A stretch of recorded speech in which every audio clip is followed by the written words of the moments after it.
ఇంత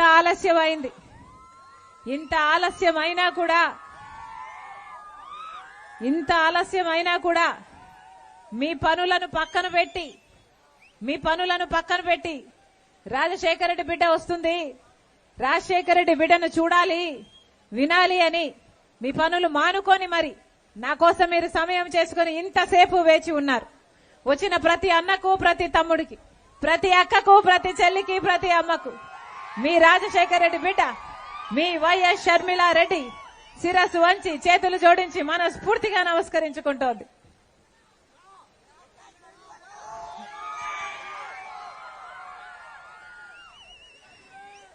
అక్కడ ఒక తమ్ముడు అన్నో నాకు సరిగా కనిపించడం లేదు, జై జగన్ జై జగన్ అని చెప్పుకుంటున్నాడు. అన్నా నేను కూడా ఒకప్పుడు ఇలాగే జై జగన్ జై జగన్ అని తిరిగిందాన్ని. జగన్మోహన్ రెడ్డి గారి కోసం ఏ చెల్లెలు చేయని సాహసం.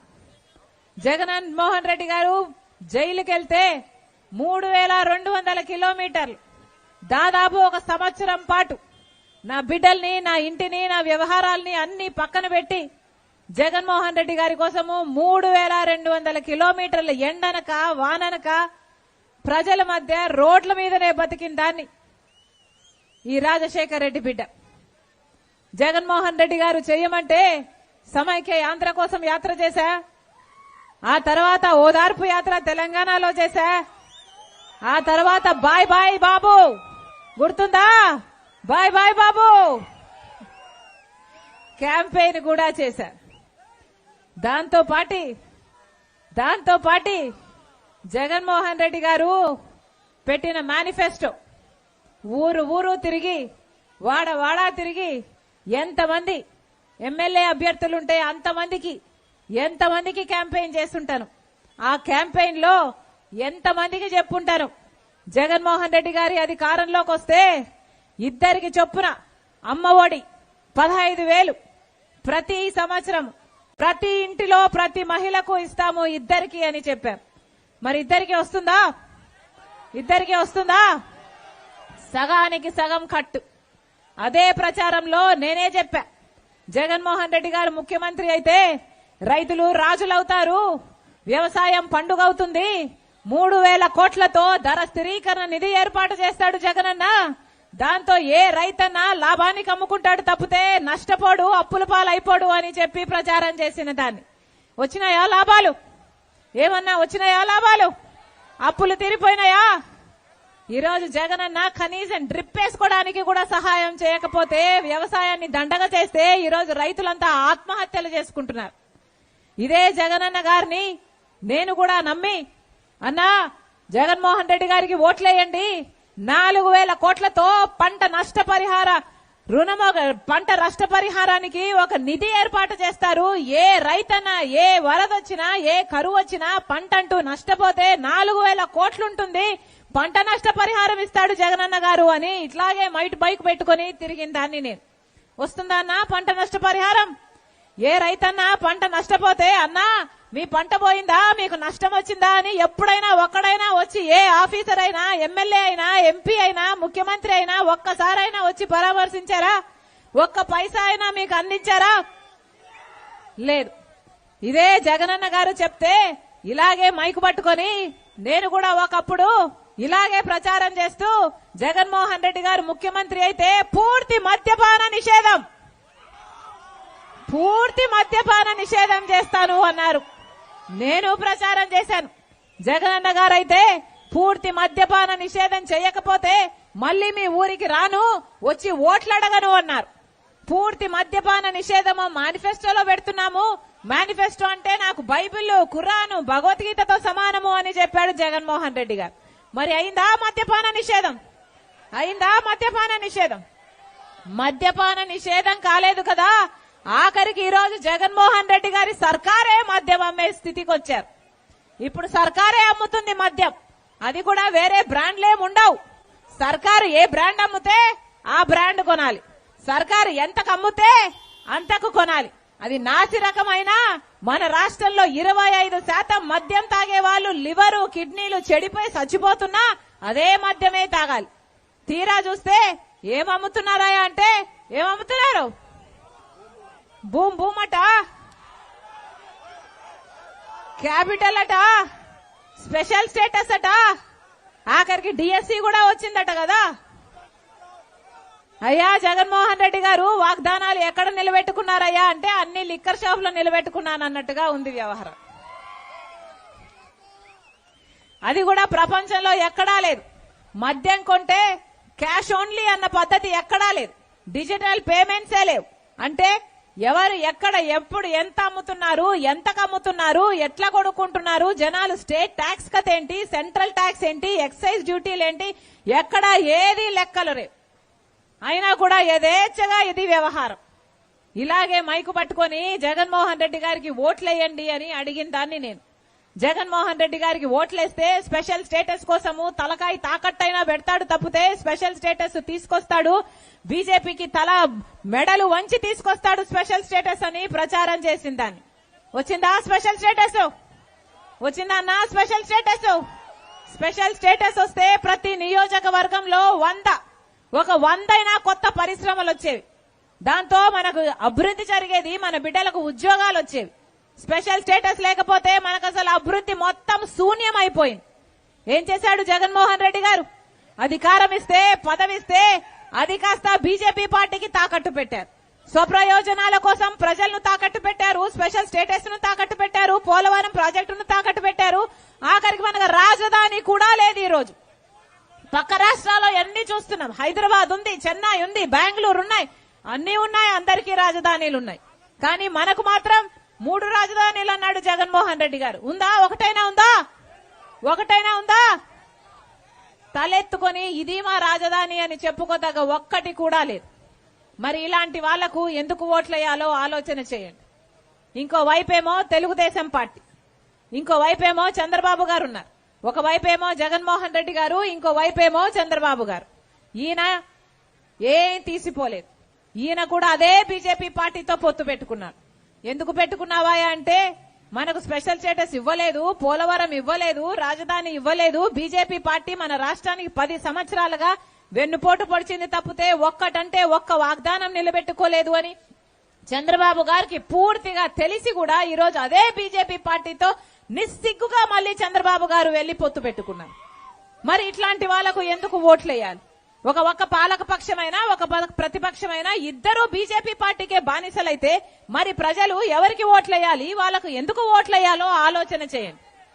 ఈరోజు ప్రజలు కాంగ్రెస్ పార్టీకి ఓట్లేయండి అని నేను అడగడానికి వచ్చింది ఎందుకంటే రాహుల్ గాంధీ గారు కాంగ్రెస్ పార్టీ మేనిఫెస్టోలో 10 సంవత్సరాల స్పెషల్ స్టేటస్, 10 ఏళ్ల స్పెషల్ స్టేటస్ ఇస్తామని కాంగ్రెస్ పార్టీ మేనిఫెస్టోలో పెట్టింది. కాబట్టి ఆ మాటను పట్టుకొని రాహుల్ గాంధీ గారు చెప్పిన ఆ మాటను పట్టుకొని వచ్చింది రాజశేఖర్ రెడ్డి బిడ్డ.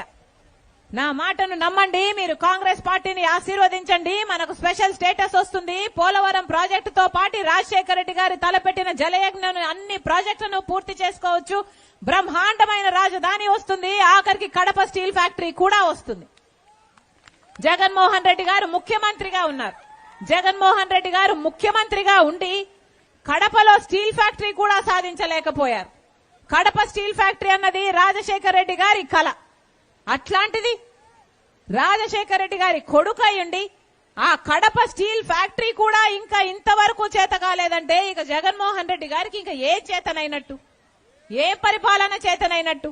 రైతులను ఆదుకున్నారా మీరు? యువకులను ఆదుకున్నారా మీరు? మహిళలను ఆదుకున్నారా మీరు? ఏం చేసినట్టు, ఏం సాధించినట్టు? ప్రజలు మీకు అధికారం ఇచ్చింది ఎందుకు? ఆఖరికి ప్రజలు అధికారం ఇస్తే ఈరోజు అధికారాన్ని అవినాష్ రెడ్డి, వివేకానంద రెడ్డిని హత్య చేసిన నిందితుడు, అక్యూజ్డ్ అని సిబిఐ చెప్తున్నా కూడా ప్రజలిచ్చిన అధికారాన్ని ఆ మనిషిని కాపాడడానికి వాడుతున్నాడు జగన్మోహన్ రెడ్డి గారు. ఇది అన్యాయం కాకపోతే ఏమిటి అని ప్రశ్నిస్తున్నాం. ఇది అన్యాయం, అధర్మం కాకపోతే ఏమిటి అని ప్రశ్నిస్తున్నాం. 5 సంవత్సరాలు అయింది వివేకానంద రెడ్డి గారు చనిపోయి. లేదు, చనిపోలేదు. వివేకానంద రెడ్డిని హత్య చేసి క్రూరంగా గొడ్డలితో నరికి నరికి చంపి 5 సంవత్సరాలు అయిపోయింది. వివేకానంద రెడ్డి గారంటే ఎవరు? రాజశేఖర్ రెడ్డి గారి తమ్ముడు. రాముడికి లక్ష్మణుడు ఎలాగో రాజశేఖర రెడ్డి గారికి వివేకానంద రెడ్డి అలాగా ఎప్పుడు రాజశేఖర రెడ్డి గారి మాట జవదాటని వాడు. అంతేకాదు ప్రజలకు కూడా నమ్మకంగా సేవ చేశాడు వివేకానంద రెడ్డి గారు. ఎవరైనా కడప జిల్లాలైనా ఎక్కడి నుంచైనా అయ్యా నాకు ప్రాబ్లం ఉంది, నాకు సమస్య ఉంది అని ఎవరు వెళ్ళినా కూడా వాళ్ళను తన బండిలోనే కూర్చోబెట్టుకుని ఆఫీస్ వరకు తీసుకువెళ్లి వాళ్ళ సమస్యను ఆఫీసర్ తో మాట్లాడి పరిష్కరించేవాడు. ఎన్నో పంచాయతీలు చేశాడు, ఎంతమందిగా ఉద్యోగాలు ఇప్పించాడు. ఇలా ఎంతో చేసిన నాయకుడు వివేకానంద రెడ్డి గారు. ఈ రోజుల్లో ఈ కాలంలో భూతద్దం పెట్టుకుని వెతికినా కూడా వివేకానంద రెడ్డి లాంటి నాయకుడు కనిపించడు. అలాంటి వాణ్ణి, అంత మంచి మనిషిని క్రూరంగా ఘోరంగా నరికి గొడ్డలితో నరికి చంపేస్తే చంపిన వాళ్ళు వీళ్ళు అని సిబిఐ చెప్తుంటే నిందితులు వీళ్ళు గూగుల్ మ్యాప్స్ లో చంపించిన వాళ్ళు ఒకే చోట ఉన్నట్లు ఆధారాలున్నాయని సిబిఐ చెప్తున్నా కాల్ రికార్డ్స్ చంపించిన వాళ్ళు మాట్లాడుకున్నట్టు కాల్ రికార్డ్స్ ఉన్నాయి అని సిబిఐ సాక్ష్యాలు పెడుతున్నా చంపించిన వాళ్లకు మధ్య లావాదేవీలు జరిగాయి, వాళ్ళు అడ్వాన్సులు ఇచ్చారు, వీరు డబ్బులు తీసుకున్నారు అని సిబిఐ సాక్ష్యాలతో సహా బయట పెడుతున్నా కూడా ఈ రోజు వరకు కూడా నిందితులు యథేచ్ఛగా తిరుగుతున్నారు బయట. కారణం జగన్మోహన్ రెడ్డి గారు తన అధికారాన్ని వాడుకొని తన అధికారాన్ని అడ్డువేసి ఈరోజు అవినాష్ రెడ్డి అని వివేకానంద రెడ్డి గారిని చంపిన నిందితుడికి ఈరోజు రక్షణ కల్పిస్తున్నాడు. కాబట్టే ఈరోజు ఇంత యథేచ్ఛగా బయట తిరుగుతున్నారు. అధికారం ప్రజలు ఇచ్చింది ప్రజలకు మేలు చేయడానికి, కానీ ఈరోజు జగన్మోహన్ రెడ్డి గారి అధికారాన్ని వాడుకుంటున్నది ఒక హంతకుణ్ణి కాపాడడానికి. 5 సంవత్సరాలు కాపాడుకుంటూ వచ్చారు, 5 సంవత్సరాలు వెనకేసుకుంటూ వచ్చారు. కానీ ఇదంతా ఒకెత్తైతే ఈ రోజు 5 సంవత్సరాలు అయింది, న్యాయం చెయ్యకపోగా మళ్ళీ అదే మనిషికి, ఎవరైతే సిబిఐ నిందితుడు అక్యూజ్డ్ అంటుందో అదే మనిషికి మళ్ళీ జగన్మోహన్ రెడ్డి గారు ఎంపీ టికెట్ ఇచ్చారు. ఇది అహంకారం కాకపోతే ఏమిటి? సొంత చిన్నాన్నను పొట్టను పెట్టుకుంటే హత్య చేస్తే ఈరోజు మళ్ళీ అదే మనిషికి మీరు టికెట్ ఇచ్చారు అంటే ఏమిటి దాని అర్థం? అందుకే ఈ అన్యాయాన్ని అడ్డుకోవడానికే ఈరోజు రాజశేఖర రెడ్డి బిడ్డ నిలబడింది. ఈ ధైర్యం చేసింది అంటే ఎందుకు చేసింది? ఎందుకంటే మనసులో నాకు తెలుసు కాబట్టి ఇది అన్యాయము, ఇది అధర్మము, ఇది ఇలా జరగడానికి వీల్లేదు అని చెప్పి నేను ఈరోజు నిలబడ్డాను అంటే దానికి కారణం జగన్మోహన్ రెడ్డి గారు ఒక హంతకుణ్ణి, హత్యా రాజకీయాలను ప్రోత్సహిస్తున్నాడు కాబట్టి.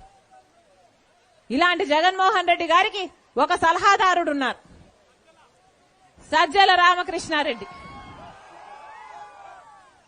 పొద్దున నా టీం చూపించింది ఒక చిన్న వీడియో క్లిప్. దాంట్లో నన్ను పేడ్ ఆర్టిస్ట్ అన్నాడు సజ్జల రామకృష్ణ గారు. నేను పేడ్ ఆర్టిస్ట్ అంట. రాజశేఖర రెడ్డి బిడ్డను పట్టుకొని పేడ్ ఆర్టిస్టు అని సజ్జల గారు అంటున్నారంటే ఇది ఇంగితం ముందే మాట్లాడుతున్నారా, లేకపోతే అధికార మదం ఏమైనా తలకెక్కిందా? ఏం మాట్లాడుతున్నారు? ఎవరి గురించి మాట్లాడుతున్నారు? ఎందుకు మాట్లాడుతున్నారు? మేమా పేడ్ ఆర్టిస్టు? మీరు మీ కొడుకు పేమెంట్ తీసుకొని కాదా సోషల్ మీడియాలో నన్ను సునీతను నానా రకాలుగా హింసించింది, ఎన్ని రకాలుగా బెదిరించారు, తిట్టకుండా తిడుతూనే ఉన్నారు, అవమానిస్తూనే ఉన్నారు. ఆఖరికి నేను అసలు వైఎస్ షర్మిల రెడ్డినే కాదంట, రాజశేఖర రెడ్డి గారికి పుట్టనే లేదట, ఆఖరికి విజయమ్మను కూడా అవమానించిన వాడు ఈ సజ్జల. ఈయన కొడుకు సోషల్ మీడియాలో అంత ప్రభావితం చేయగలిగారు, అంతగా స్ప్రెడ్ చేశారు, అంతగా అవమానించారు. అలాంటిది ఈరోజు సజ్జల గారు ఇంత ఘోరంగా మాట్లాడుతుంటే ఈయన జగన్మోహన్ రెడ్డి గారికి సలహాదారుడుగా ఉన్నారంటే ఇది జగన్మోహన్ రెడ్డి గారు చేసిన కర్మ కాకపోతే ఇక ఏమిటి అని అడుగుతున్నా. సజ్జల గారికి చెప్తున్నా, నోరుంది కదా అని పారేసుకోకండి. ప్రజలు గమనిస్తున్నారు, బుద్ధి చెప్పాల్సినప్పుడు బుద్ధి చెప్తారు. అంతేకాదు మమ్మల్ని పేడ్ ఆర్టిస్ట్ అంటున్నారే, మీ ఇంట్లో ఆడవాళ్లు లేరా? మీ ఇంట్లో మేము కూడా పేడ్ ఆర్టిస్ట్ లా మీ ఆడవాళ్లు డబ్బులు తీసుకుని అన్ని చేస్తారా అని మేము అనగలం, కానీ మేము అలా అనం. ఎందుకంటే మాకు సంస్కారం ఉంది కాబట్టి. మరొకసారి చెప్తున్నాం, జగన్మోహన్ రెడ్డి గారిని జై జగన్ అంటున్నారే, వాళ్ళకు చెప్తున్నాం, జగన్మోహన్ రెడ్డి గారు సమాధానం చెప్పాలి. హంతకులకు ఎందుకు మళ్లీ టికెట్ ఇస్తున్నారు? హంతకుల కోసం అధికారాన్ని వాడి వాళ్ళు అరెస్ట్ కాకుండా ఎందుకు జగన్మోహన్ రెడ్డి గారు కాపాడుతున్నారో సమాధానం చెప్పాలి. జగన్మోహన్ రెడ్డి గారు సమాధానం చెప్పాలి. వివేకానంద రెడ్డి గారిని హత్య చేస్తే, గొడ్డలితో నరికి చంపేస్తే, ఇల్లంతా రక్తపాతం అయిపోతే, ఆఖరికి అది హత్య కాదు హార్ట్ అటాక్ అని సాక్షిలో ఎందుకు చెప్పారు ఆ రోజంతా అని జగన్మోహన్ రెడ్డి గారు సమాధానం చెప్పాలి. వివేకానంద రెడ్డి గారు చనిపోయినప్పుడేమో సిబిఐ ఎంక్వైరీ కావాలి అన్నారు. తీరా అధికారంలోకి వచ్చాక జగన్మోహన్ రెడ్డి గారు ముఖ్యమంత్రి అయ్యాక సిబిఐ ఎంక్వైరీ వద్దు అన్నారు జగన్మోహన్ రెడ్డి గారు. ఎందుకని అని అడుగుతున్నాం. ఒకప్పుడు సిబిఐ ఎంక్వైరీ కావాలన్న వారు మీరే వద్దంటున్నారు అంటే మీకు ఏ నిజం దాయడానికి మీరు చూస్తున్నారు అని అడుగుతున్నాం. మీకు ఏ నిజము దాయాల్సిన అవసరం లేకపోతే, మీరు దోషులు కాకపోతే సిబిఐ ఎంక్వైరీ చేసుకుంటే ఇక ఏ ఇతర సంస్థ ఎంక్వైరీ చేసుకున్నా మీకు ఏం అభ్యంతరం ఉండాలి, ఎందుకు ఆపుతున్నారు అని అడుగుతున్నాం. జగన్మోహన్ రెడ్డి గారు సమాధానం చెప్పాలి. ఈ రోజుటి వరకు హంతకులు యథేచ్ఛగా బయట తిరుగుతున్నారు. ఇంత దుర్మార్గంగా 5 సంవత్సరాలను వాళ్ళు కాపాడడం కాకుండా ఈ రోజు మళ్ళీ వాళ్ళకే హంతకుడు అని సిబిఐ నిందితుడిగా చేర్చిన వాళ్ళకే మీరు టికెట్ ఇచ్చారు అంటే అది అహంకారం, మదం కాకపోతే ఇక ఏమిటి అని జగన్మోహన్ రెడ్డి గారు సమాధానం చెప్పాలి. ప్రజలే నిర్ణేతలు. మీ అందరి ముందు ఒక సవాలుంది. మీరు ఏ వైపు నిలబడతారో మీరు ఆలోచించుకోవాల్సిన అవసరం ఉంది. మీరు న్యాయం వైపు నిలబడతారా, లేక అధికారం వైపు నిలబడతారా? మీరు ధర్మం వైపు నిలబడతారా, లేక డబ్బు వైపు నిలబడతారా? మీరు రాజశేఖర రెడ్డి బిడ్డ వైపు నిలబడతారా, లేకపోతే రాజశేఖర రెడ్డి గారి తమ్ముడిని హత్య చేసిన హంతకుడు అని నిందితుడు అని సిబిఐ చెప్తున్న అవినాష్ రెడ్డి వైపు నిలబడతారో ప్రజలందరూ ఆలోచించుకోవాల్సిన అవసరం ఉంది. నేను రాజశేఖర రెడ్డి బిడ్డను. పులి కడుపున పులే పుడుతుంది. మీకు రాజశేఖర రెడ్డి బిడ్డ ఎంపీగా కావాలో, లేకపోతే హంతకుడిగా నిందితుడైన అవినాష్ రెడ్డి ఎంపీగా కావాలో మీరు నిర్ణయించుకోండి. నేను రాజశేఖర రెడ్డి బిడ్డను. నా గుండెలో నిజాయితీ ఉంది. నా ప్రజలకు ఇక్కడ ఈ కడప గడ్డ మీద పుట్టినందుకు నా ప్రజలకు సేవ చేయాలి అన్న తపన ఉంది. మీరు ఆశీర్వదించండి. రాజశేఖర రెడ్డి బిడ్డ మీ బిడ్డ అవుతుంది. రాజశేఖర రెడ్డి బిడ్డ మీ బలం అవుతుంది. రాజశేఖర రెడ్డి బిడ్డ మీ బాధ్యతను తన భుజాన వేసుకుంటుంది, మీకు అందుబాటులో ఉంటుంది. ఎలాగైతే రాజశేఖర రెడ్డి గారు, వివేకానంద రెడ్డి గారు మీకు సేవ చేశారో రాజశేఖర రెడ్డి బిడ్డ కూడా మీకు నమ్మకంగా సేవ చేస్తుంది అని కాంగ్రెస్ పార్టీని ఆశీర్వదించమని ప్రతి ఒక్కరిని పేరు పేరున, ప్రతి అన్నను, ప్రతి తమ్ముణ్ణి, ప్రతి అక్కను, ప్రతి చెల్లిని మీ రాజశేఖర రెడ్డి బిడ్డ శిరస్సు వంచి చేతులు జోడించి మనస్ఫూర్తిగా ప్రార్థిస్తుంది. మరొకసారి కాంగ్రెస్ పార్టీ మిత్రపక్షమైన సిపిఐ పార్టీకి కమలాపురం టికెట్ ఇవ్వడం జరిగింది.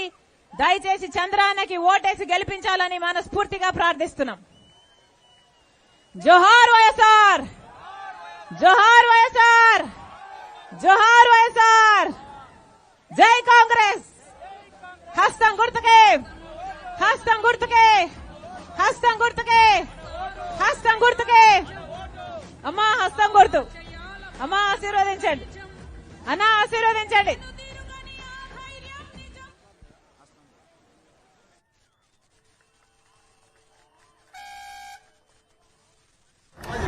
లైక్ చేయండి, షేర్ చేయండి.